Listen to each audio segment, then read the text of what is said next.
बिस्मिल्लाहिर्रहमानिर्रहीम। जिस time pollination का अमल स्टार्ट होता है उस टाइम मुख्तलिफ़ किस्म के हशरात जो होते हैं वो एक्टिव होते हैं, और एक नेचुरली जो हमारी ग्रेप्स की या जितने भी दूसरे फलदार पौधे होते हैं उनमें पोलिनेशन में बहुत अहम किरदार अदा कर रहे होते हैं।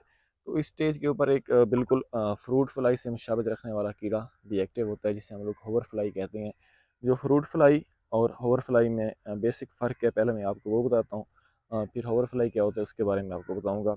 जो फ्रूट फ्लाई होता है उसके जो पेट होता है, उसका जो पेट होता है बेजवी शक्ल का, गोल या फिर सुराहीदार मोटा होता है, जबकि जो होवर फ्लाई होता है उसका जो एक एक तो ये किसान दोस्त कीड़ा होता है, और दूसरा इसका जो पेट होता है वह लंबूतरा और पतला होता है। तो आपने पोलिनेशन के स्टेज के ऊपर किसी भी किस्म का स्प्रे नहीं करना, उस टाइम आपकी जो ये पोलिनेशन होती है तो वो डिस्टर्ब हो जाएगी। दूसरा, ग्रेप्स के ऊपर जो होता है फ्रूट फ्लाई का अटैक बहुत कम होता है। होवर फ्लाई ये किसान दोस्त कीड़ा होता है, और ये भी पोलिनेशन के अमल में अपना हिस्सा डाल रहा होता है।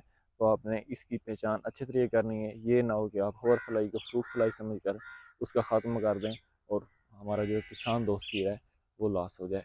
तो आपने ये केयर लाजमी करनी है।